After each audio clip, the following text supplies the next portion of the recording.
حریم یہ کیا ہوا ہے تمہارے ماتھے پہ؟ دریش شاہ نے حریم کے ماتھے پہ چوٹ دیکھی تو فکر مندی سے پوچھنے لگا۔ ہمارا پاؤں پھسل گیا تھا واش روم میں، تبھی چوٹ لگ گئی۔ حریم نے پہلی مرتبہ دریش سے جھوٹ بولا۔ خیال کیا کرو نا، کیا درد ہو رہا ہے زیادہ؟ دریش نے نرمی سے سمجھانے کے بعد پوچھا۔ معمولی سے زخم ہے بس، حریم نے مسکرا کر بتایا۔ اچھا میرے ساتھ چلو، تمہاری چیزیں تمہیں دوں جو ابھی تک نہ دے پایا، دریش شاہ نے کہا تو اس نے سر کو چنبش دی۔ دور لا، ہمیں آپ کو کچھ بتانا تھا۔ دریش شاہ نے اس کو سامان دیا تو ان کو سائڈ پہ رکھ آہستہ آواز میں کہا۔ کیا بتانا تھا؟ دریش شاہ سوالی نظروں سے اس کو دیکھ کر بولا۔ وہ جو لڑکی آئی تھی نا، ان کو بھابھی شبانہ نے بہت مارا پیٹا تھا، وہ بہت زخمی بھی ہو گئی تھی۔ آپ ان سے کہیں نا، ان کو نہ مارے، بیچاری کو تکلیف ہو رہی ہوگی، حریم نے افسردہ لہجے میں بتایا تو دریش نے گہری سانس خارج کی۔ تمہارے کالج کی چھٹیاں کب ختم ہو رہی ہیں؟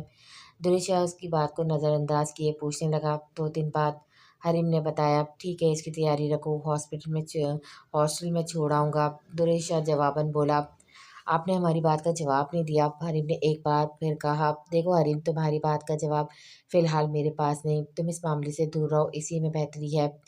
دریش سنجیدگی سے بولا۔ مطلب آپ بھابھی شبانہ کو کچھ نہیں کہیں گے؟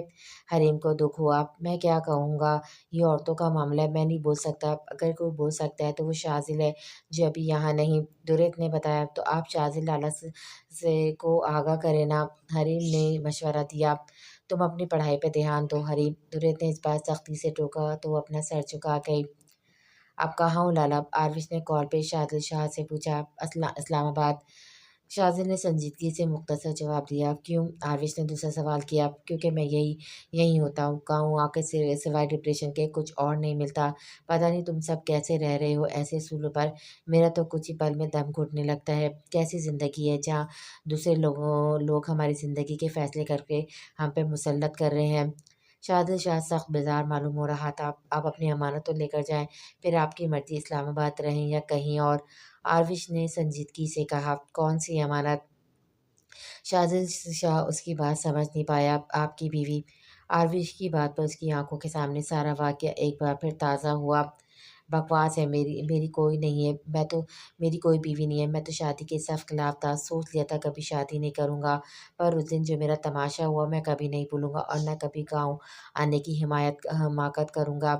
شاذل سخت لہجے میں بولا تو آروش بنا کوئی بات کے کال کٹ کر گئی۔ میرے بھائی بھی بے حس ہے، آخر کیوں نہ ہو، رگوں میں شاہ خاندان کا خون جو ہے۔ اپنے فون کے وال پیپر پہ دریش شاہ اور شاذل شاہ کی تصویر دیکھ کر آروش طنزیہ لہجے میں بڑبڑا کر اٹھ کھڑی ہوئی۔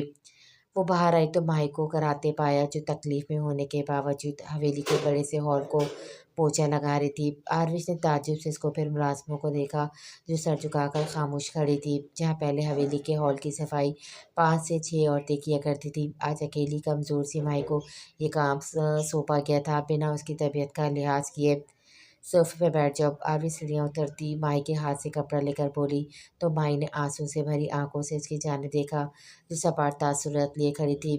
چھوٹی بیوی نے کہا ہے آج سارے کام یہی کرے گی اور کوئی بیچ میں نہیں آئے گا، وہاں کھڑی ایک ملازمہ نے کہا تو آروش تیکھی نظروں سے نے اس کو دیکھا جس سے وہ خاموش ہو گئی۔ تمہیں کانوں کا مسئلہ ہے کیا؟ ماہی کو ایک جگہ ٹکا دے کر میٹھا طنز کیا۔ ماہی سرحد سے اپنا سر نفی میں لانے لگی مگر قدم کہیں اور نہیں پڑا پائی، اس میں اتنی طاقت نہیں تھی۔ پہلے کل کی مار، ساری رات کی بے آرامی، اس کے بعد خالی پیٹ کام کرنا اس کے اعصابوں کو شل کر گیا تھا۔ آروش، شبانہ کالی چادر میں ملبوس تھاڑنے والے انداز میں اس کا نام لیا۔ آروش کو تو کوئی فرق نہیں پڑا، وہ پرسکون سے اس کی جانب پلٹی۔ البتہ ماہی کی ٹانگیں ضرور کپکپاہٹ کا شکار ہوئی تھیں۔ آپ کی عدت کے مہینے اپنے کمرے سے باہر کیوں آ جاتی ہیں بار بار؟ آروش نے سرسری لہجہ اپنا کر کہا۔ تم میرے معاملات سے دور رہو ورنہ اچھا نہیں ہوگا، یہ میری مجرم ہے، اس کے ساتھ جیسا رویہ چاہوں میں اختیار کر سکتی ہوں، شبانہ اپنے ہاتھوں کی مٹھیاں بیچ کر بولی۔ اس لڑکی کو مجرم کہنے سے پہلے اس کا جرم بتائیں، آروش نے پوچھا۔ میرے شوہر کے قاتل کی بیوی ہے، شبانہ نفرت سے غرائب۔ قاتل کی بہن ہے، قاتل نہیں، جو قاتل ہے اس کو سزا دو، کسی معصوم بے گناہ کو نہیں۔ آروش نے ناگواری سے کہا۔ تم اپنے کمرے میں جاؤ، تمہارے منہ نہیں لگنا چاہتی میں، شبانہ نے دانت پیس کر کہا۔ لالا والوں کے آنے کا وقت ہو گیا ہے، اس لیے آپ اپنے حجرے میں جائیں۔ آروش کی بات پہ پاس کھڑی ملازمن کی ہنسی چھوٹ گئی تھی۔